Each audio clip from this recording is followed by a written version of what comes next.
Assalamualaikum warahmatullahi wabarakatuh. Apa kabar semuanya? Semoga sehat-sehat ya.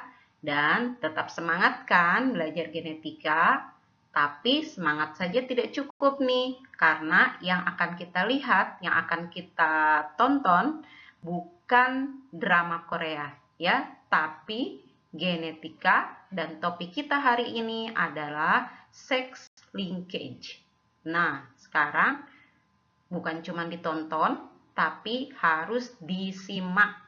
Bukan cuma disimak, tapi harus juga dicatat. Sudah siap belum alat tulisnya? Kalau belum, pause dulu, baru ambil alat tulis ya, buku catatan dengan bolpen. Kalau perlu langsung yang warna-warni bolpennya. Ya, kalau sudah siap, yuk kita mulai dengan semangat.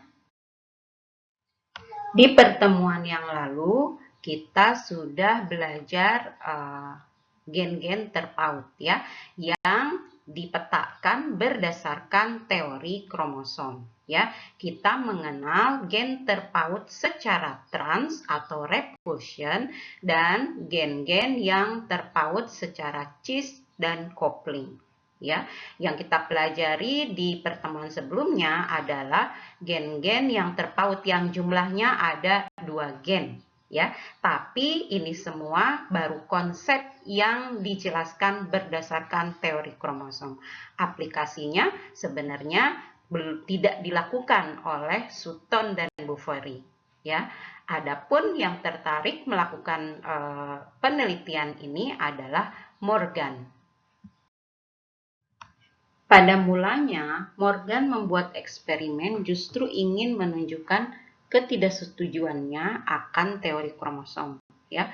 Terlebih dengan simulasi 2 gen ini yang sebenarnya tidak ada bukti eksperimennya.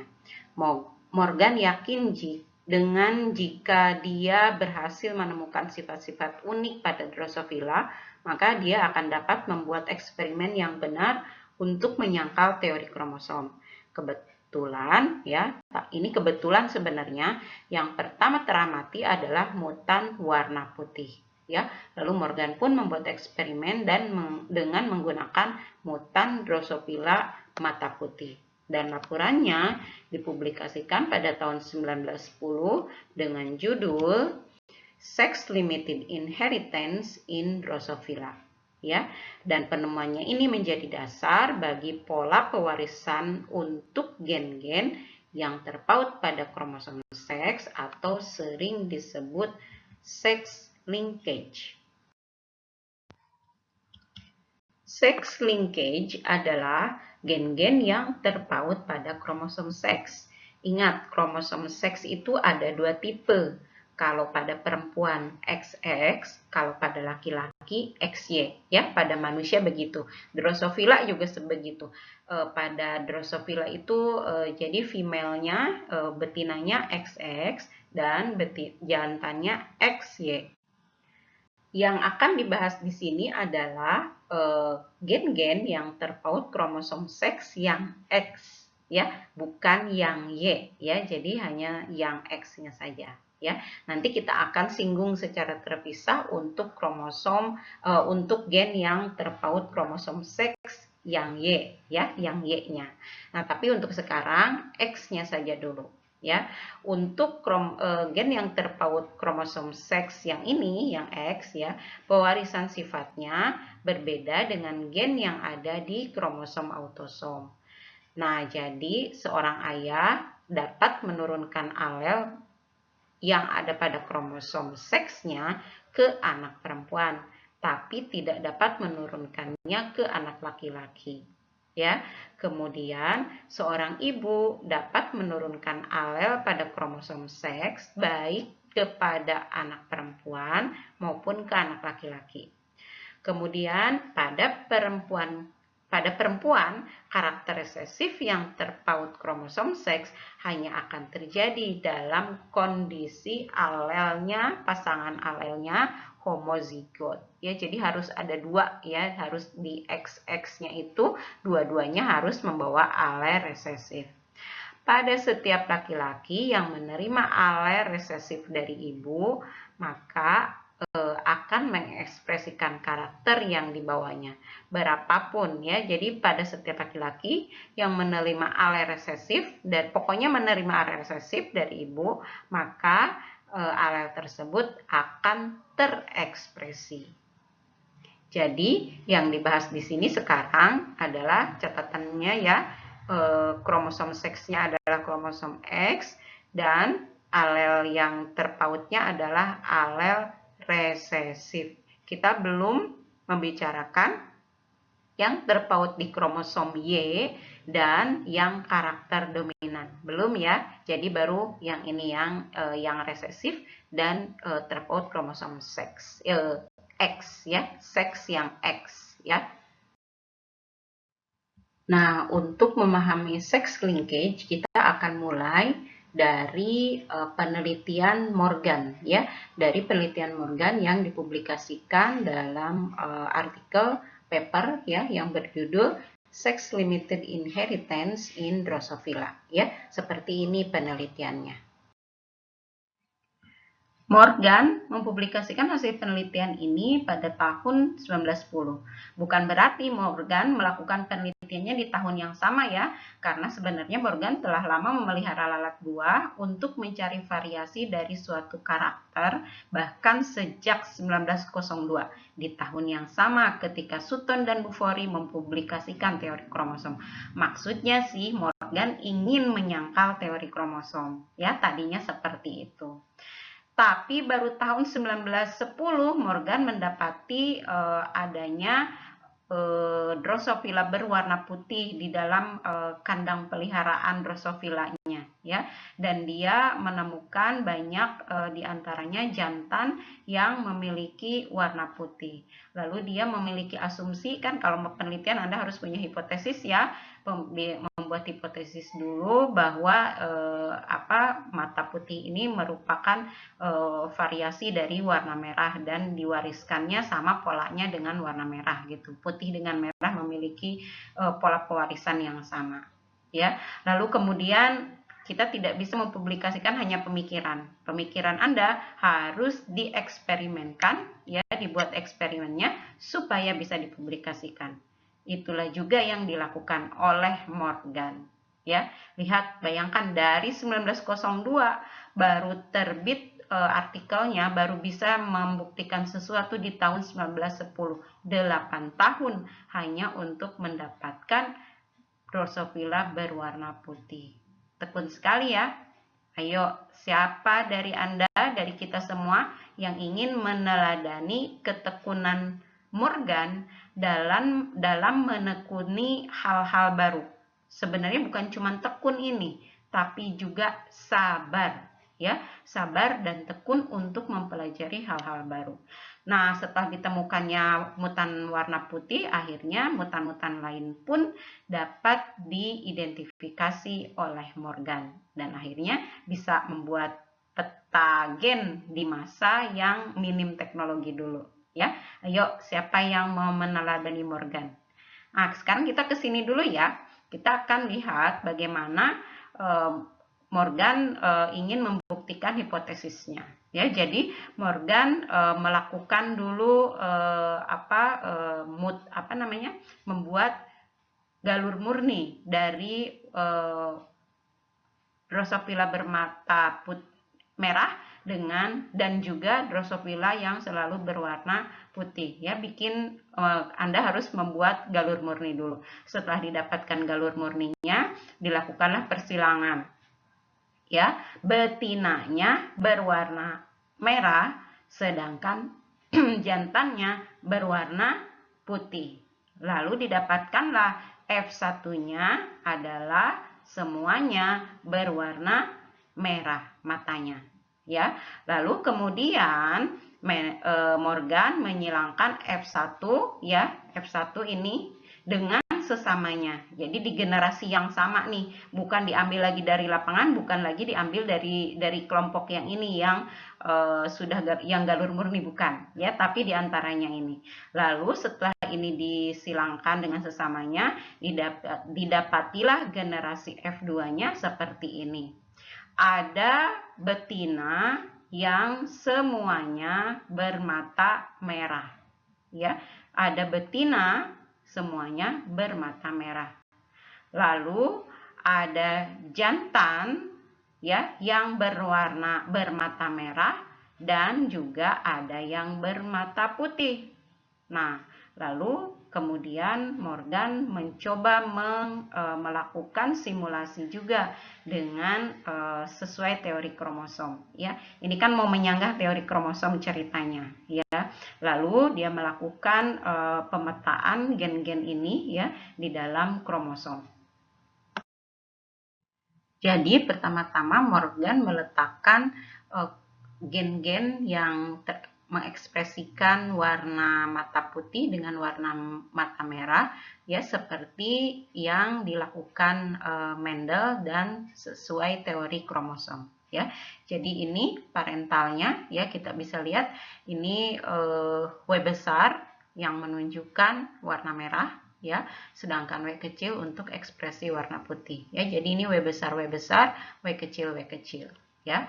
Nah, saya lewat gametnya ya. Gametnya ini W besar kemudian W kecil ya. Nah, kita dapati F1-nya. F1-nya itu semua baik jantan maupun betina itu berwarna merah ya. Kemudian saya silangkan ini jantan kemudian betina dua-duanya dari dari F1 ya. Jadi sesamanya begini ya, W besar, W kecil, W besar, W kecil. Dan inilah hasilnya ya. Rasio genotipnya kalau kita melihat seperti ini berarti ini mengikuti hukum Mendel ya, meskipun dipetakan di dalam kromosom ya, sesuai hukum Mendel yang pertama ya. Ini jadi 1 W besar, 2 W besar, W kecil, dan 1 W kecil, W kecil. Sedangkan rasio fenotipnya adalah ini ya, 3 Drosophila mata merah, DMM, Drosophila mata merah, dan 1 Drosophila mata putih. Ya, jadi seperti ini. Tapi rasio ini tidak sesuai dengan hasil penelitian hasil eksperimen yang dilakukan oleh Mendel. Berarti Mendel membuat mencoba membuktikan dengan melibatkan kromosom seksnya ya, dan seperti ini bentuknya. Nah, sekarang saya akan membuat bagan persilangan dengan cara yang berbeda. Jadi kromosomnya bukan digambar tapi dituliskan ya, kromosom XX dan kromosom XY ya. Jadi seperti ini ya, ini parental, XX parental berarti jenis kelaminnya betina ya, ini ya, membawa gen W besar ya, atau alel W besar dan alel W besar. Kemudian kromosom XY ini menunjukkan jantan ya, dan jantan ini membawa di kromosom X-nya membawa W kecil ya. Lalu kita lihat gametnya ya. Gametnya saya tuliskan begini. Saya menulis begini ya, X disilangkan seperti ini karena saya bukan sedang menggambar kromosom ya. Kalau Anda menggambar kromosom, Anda nggak boleh menuliskan X seperti ini ya, tapi yang garis melengkung 2 itu, yaitu baru gambar kromosom. Nah, di tugas-tugas kemarin gambar kromosom banyak yang seperti ini ya, itu salah ya. Nah, sekarang jadi gametnya ini kromosom X, dan kromosom X dari induk betina membawa W besar, dari induk jantan ada 2 ya, kromosom W kecil X dengan gen W dengan alel W kecil, dan ini harusnya dan ya, ini dan ya, ini jadi begitu ya. Nah, lalu F1-nya adalah ini ya. Sebenarnya bukan cuma 1 ya, ada 1 lagi, yaitu ini ya. Jadi baik jantan maupun F1-nya baik jantan maupun betina itu bermata merah. Nah, kalau jantan berwarna merah, bermata merah berarti X-nya pasti membawa W besar, gitu ya. Nah, lalu kita lihat F2-nya, saya tidak menuliskan gametnya ya di sini, tapi Anda pasti sudah bisa menentukan gametnya. Berarti dari indukan yang betina ini ada 2 gamet X, tapi yang satu membawa gen membawa alel W besar, satu lagi membawa alel W kecil. Sedangkan dari sini ada dua gamet juga, yaitu gamet X dengan membawa W besar dan gamet Y. Ya, nah sekarang berarti ini F2-nya. Ya, ini kalau ini dengan ini hasilnya ini ya. Kemudian X yang ini dengan Y hasilnya ini. Kemudian X dengan W kecil dengan yang ini ya. Nah, kemudian yang ini X dengan W kecil dengan Y. Jadi ini ya. Nah, sekarang rasio genotip F2-nya berarti ada satu yang ini ya, satu betina dengan W besar, satu jantan dengan W besar Y kecil dengan W kecil saja, W besar saja ya. Saya ulangi lagi ya. Satu betina W besar, satu jantan W besar, satu betina W besar W kecil, dan satu jantan W kecil ya. Maka rasio fenotip F2-nya adalah ini ya. Ada dua Drosophila betina bermata merah. Nih, betina satu bermata merah. Yang ini juga bermata merah. Ingat hukum Mendel yang satu ya, kalau alel resesif itu akan tertutupi kalau ada alel dominan. Ya, makanya ini bermata merah jadi ada dua. Kemudian ada satu lagi Drosophila jantan bermata merah. Yang mana? Yang ini. Ya, bagaimana bisa menjadi putih? Karena dia bisa membawanya alel dominan. Dan satu lagi jantan Drosophila jantan dengan mata putih. Yang ini. Ya, nah kalau berdasarkan ini maka hipotesis yang kedua ini dari Morgan benar. Ya. Ini dia gambarnya. Jika Anda ingin menggambarkan kromosom, ya, bukan cuma menuliskan. Ini menuliskan XX. Nah, ini menggambarkan, ya. Nah, ini dia gambarkan, juga dia tuliskan, ya, seperti ini, ya. Jadi ini lebih rapih, ya, bisa dilihat. Yang harus diperhatikan di sini adalah tadi saya menuliskan W besar dan W kecil ya, supaya tidak lupa dengan ilmu yang sebelumnya. Nah, sekarang kalau berkaitan dengan variasi mutan, maka W besar atau alel dominan itu biasanya dilambangkan dengan huruf kecil ya, tapi pakai plus. Ya, ini kan mutannya mutan warna putih, mata putih white ya, berarti itu W kecil. Normalnya W kecil juga, tapi pakai plus ya. Apa sih bedanya mutan dengan variasi yang lain? Mutan itu kemunculannya sangat sedikit sekali ya variasinya. Jadi variasi mutan itu kemunculannya sangat-sangat jarang dibandingkan dengan variasi yang lain. Misalnya bola mata ya. Bola mata itu yang umum variasinya coklat, hitam, biru. Ya, tidak ada yang putih ya. Kalau pupil warna mata Anda pupilnya berwarna putih, itu berarti mutan dan kemunculannya sangat-sangat jarang, akan susah sekali didapat dan alhamdulillah tidak ada di kelompok kita manusia. Ya, itu contohnya. Jadi ini ya, jadi untuk menentukan mutan kita pakai huruf kecil dan normalnya huruf kecil itu dikasih plus ya. Jadi Anda jangan bingung lagi ya nanti ketika belajar rekombinan yang lain gen-gen yang lain pakai plus-plus seperti ini ya. Nah, jadi Morgan membuat kesimpulan berdasarkan penelitian ini, ya. Morgan mengatakan bahwa semua keturunan F1 ini ya, semua keturunan F1 semuanya bermata merah, sehingga sifat mutan warna putih pasti resesif karena di sini tidak ada yang tampak baik di jantan maupun betina. Ingat kalau ada asalnya tidak tampak pada suatu generasi kemudian tampak ada di generasi lainnya, berarti alel yang mensifatkan itu ya, yang mengekspresikan sifat itu adalah termasuk alel resesif ya, seperti yang ini ya, diekspresikan oleh alel resesif yang kalau di sini terpaut kromosom seks.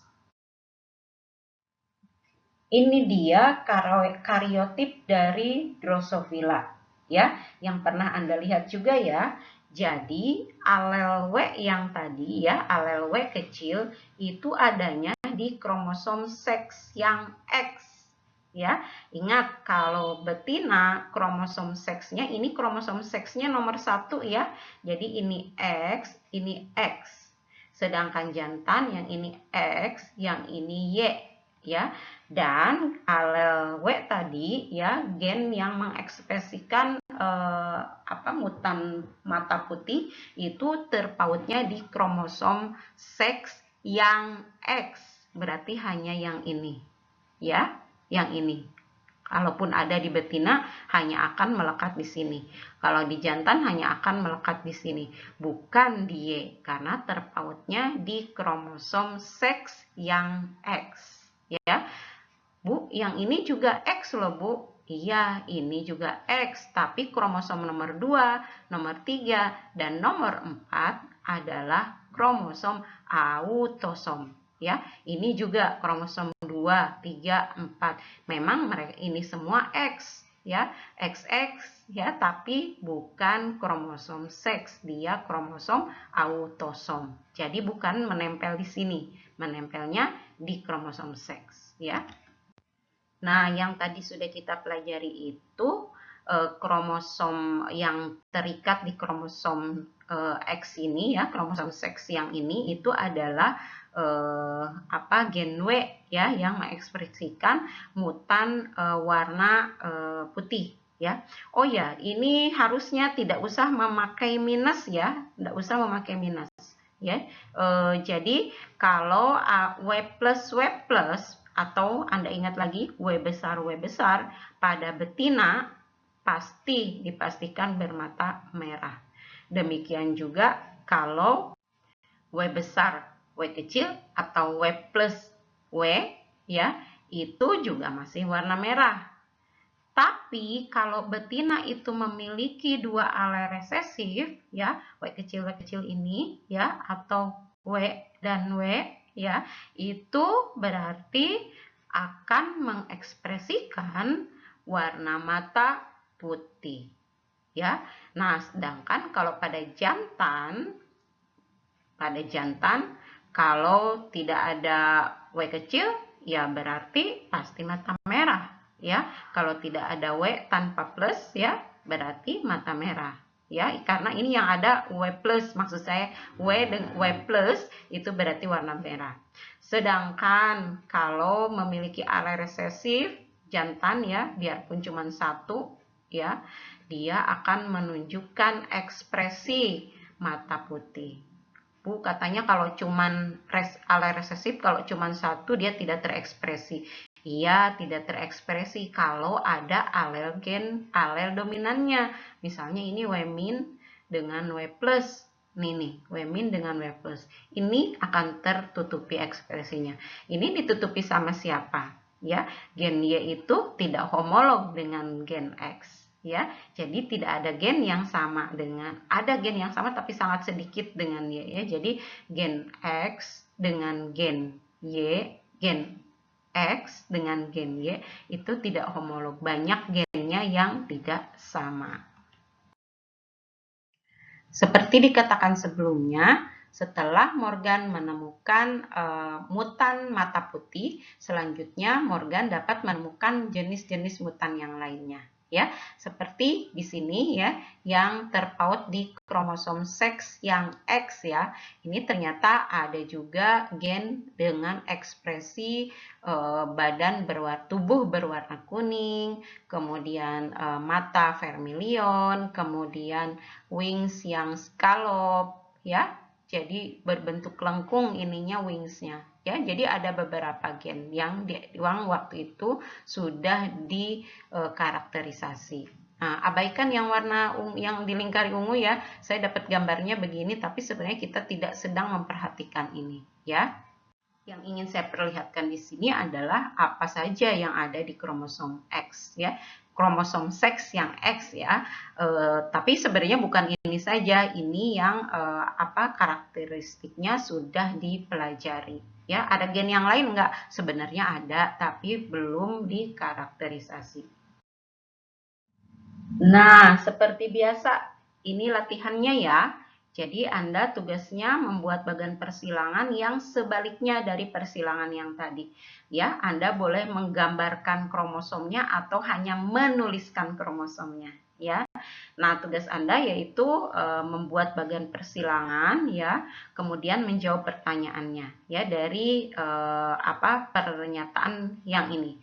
Jadi pertanyaan ini. Jadi seekor Drosophila betina bermata putih. Kalau tadi yang warna putihnya jantannya ya, dikawinkan dengan jantan berwarna merah. Nah, kebalikan kan ya, persilangan F1 dilakukan secara self cross. Nah, tugas Anda setelah Anda membuat bagian persilangan, bagaimana prediksi Anda terhadap proporsi fenotip dan genotip keturunan F2-nya, ya. Semangat ya kerja tugasnya. Selain pada Drosophila, kita akan pelajari sedikit tentang sex linkage yang ada pada spesies kita ya. Pasti kalian masih ingat dengan kariotip ini, ya. Apa itu kariotip? Jangan sampai sudah lupa apa itu kariotip. Coba jawab pertanyaan saya, ya. Apa itu kariotip dan tuliskan di kolom komentarnya, ya. Di sini diperlihatkan kromosom autosom, ya, nomor 1 sampai nomor 22, ya. Ini adalah kromosom autosom. Sedangkan ini 23 ya, X dan Y karena ini pada laki-laki ya, kariotip pada laki-laki. Ini kromosom seksnya ya. Nah, jadi kita akan mempelajari gen-gen ya, beberapa gen yang terpaut di kromosom seks ya, yang ini ya, yang ada di kromosom seks yang ini, bukan di sana ya, terutama di kromosom X-nya yang akan kita pelajari, bukan kromosom X yang lain yang 1 sampai 22 ya, hanya yang ada di X yang ini ya. Salah satu karakter yang terpaut kromosom seks adalah buta warna.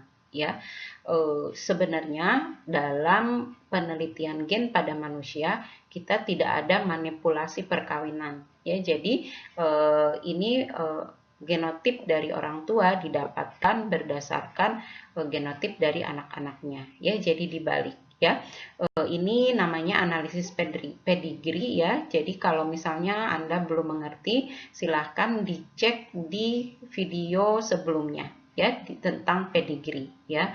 Tapi di pedigree yang itu ada pewarisan sifatnya adalah pewarisan sifat yang mengikuti hukum Mendel, tapi kurang lebih sama ya. Jadi pada ayah yang mengalami buta warna ya, yang memiliki yang mengekspresikan buta warna, karena buta warna bukan penyakit ya. Jadi kita memakai istilah mengekspresikan. Jadi yang mengekspresikan buta warna sedangkan ibu yang normal ya. Ini akan mewariskan alelnya yang terpaut di kromosom X-nya ke anak perempuan ya, yang ini ya. Tapi seperti dikatakan sebelumnya tadi di awal, pada perempuan alel buta warna ini hanya akan terekspresi jika alel N ini ada dalam keadaan homozigot ya. Ini heterozigot. Jadi biarpun ada N kecilnya di sini alel buta warna, perempuan yang ada di sini tidak mengalami buta warna ya, tapi hanya sebagai pembawa alel buta warna atau carrier. Nah, ini ya, kalau pada laki-laki menerima alel Y dia tidak menerima X dari ayah. X-nya didapat dari ibu. Makanya kedua anak laki-lakinya normal. Ya, baik genotip maupun fenotipnya ini tidak ada alel, tidak akan mengekspresikan alel buta warna. Ya, jadi tidak akan terekspresi, sedangkan anak perempuannya akan tidak menampakkan ekspresi buta warna, tapi menjadi pembawa ya atau carrier. Nah, ini lain lagi ya. Orang ayahnya ini normal ya, tidak buta warna, bahkan tidak membawa. Nah, tapi ibunya ini pembawa sifat. Nah, perkawinan ayah dengan ibu ini dapat diprediksi menghasilkan kalau anaknya perempuan, maka dia akan menjadi pembawa ya. Ekspresinya normal ya, fenotipnya normal, tapi dia membawa sifat ya, membawa sifat buta warna, membawa alel buta warna. Sedangkan anak laki-laki pasti mengekspresikan buta warna ya. Dan ini yang terakhir ya, kalau sang ayah buta warna dan sang ibu menjadi pembawa ya, carrier, maka anak laki-laki dipastikan satunya normal dan satunya lagi terdampak ya atau buta warna. Anak perempuan satunya normal tapi dia menjadi pembawa atau carrier, yang satunya lagi dia menjadi buta warna karena mendapatkan X satu dari ayah dan satu dari ibu. Nah, kalau yang ini tuliskan jawabannya di kolom komentar video ini ya, karena ini gampang ya. Jadi Anda bisa melihat kembali ke tiga bagan yang sudah saya perlihatkan sebelumnya ya. Jadi jawabnya langsung di kolom komentar ya. Jadi ini ada kedua orang tua tidak mengekspresikan buta warna. Namun anak laki-laki pertamanya buta warna.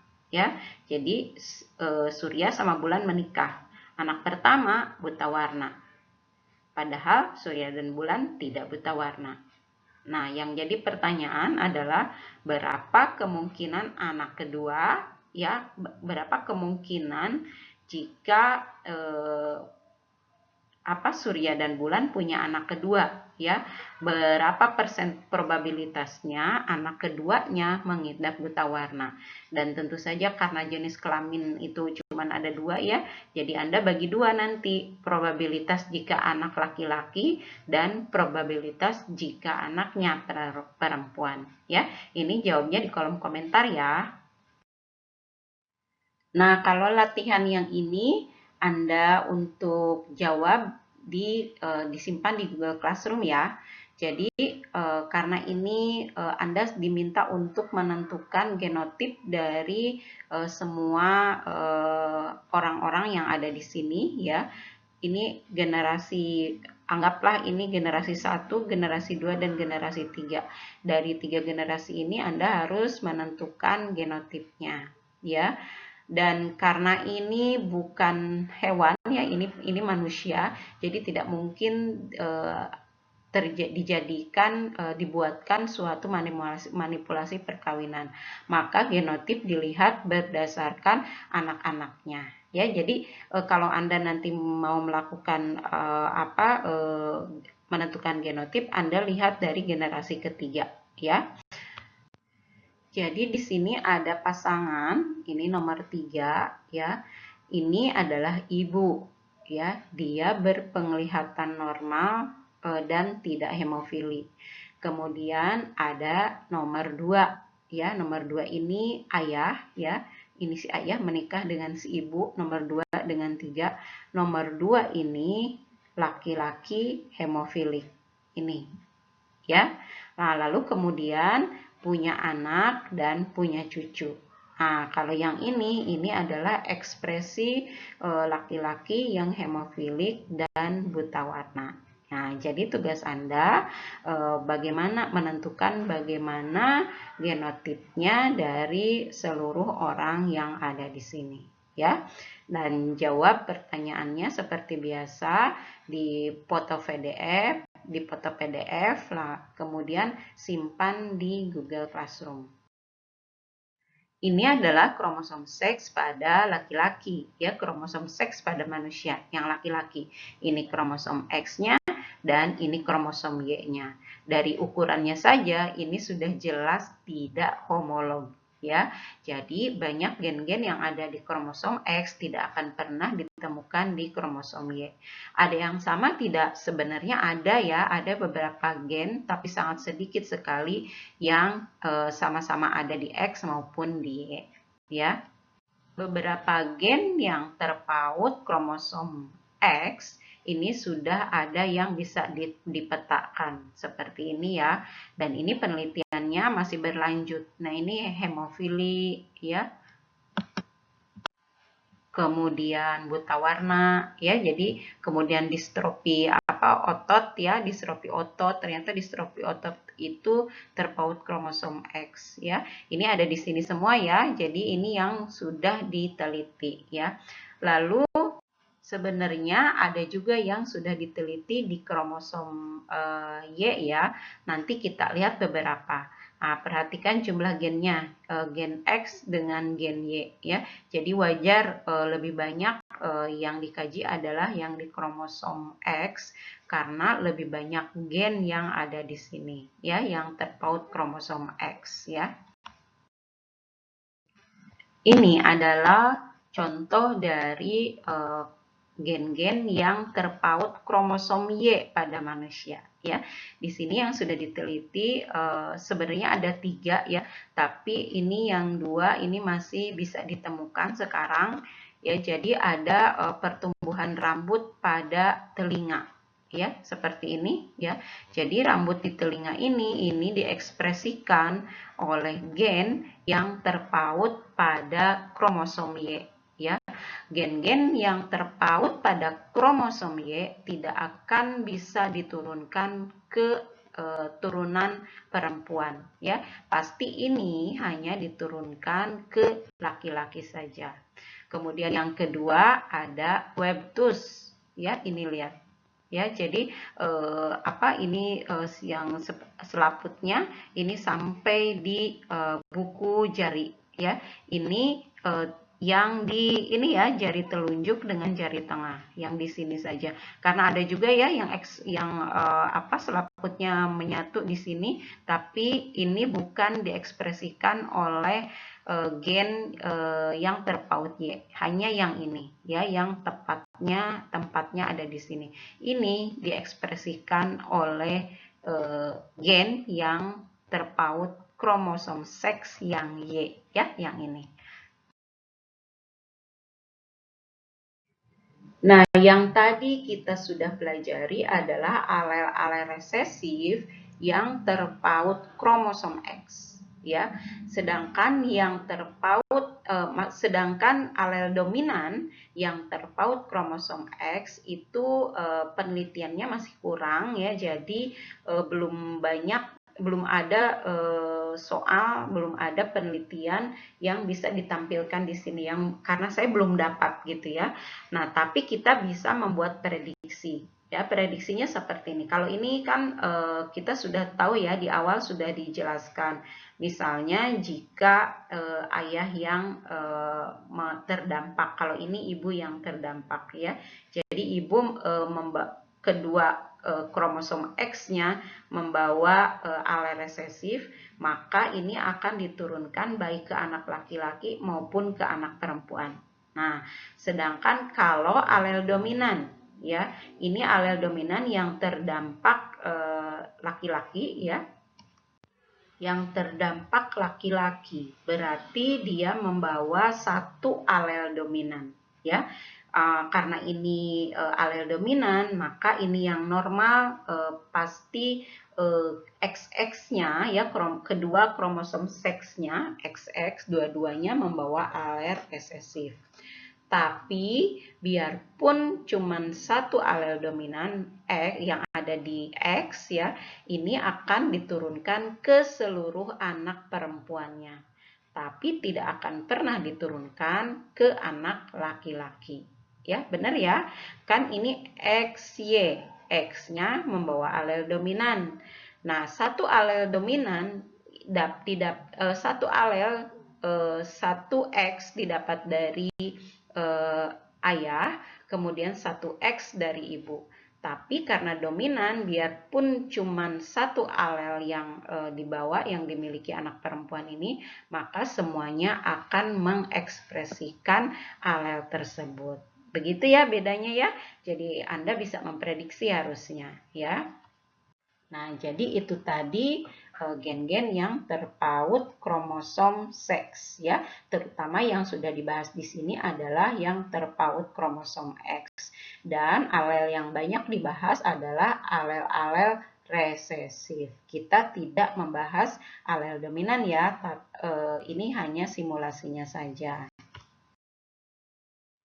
Nah, itulah materi kali ini ya tentang sex linkage. Kita akan bertemu lagi masih di pautan ya, tapi pautannya di kromosom autosom lagi ya. Sampai jumpa di video berikutnya. Tetap sehat, tetap semangat. Assalamualaikum warahmatullahi wabarakatuh.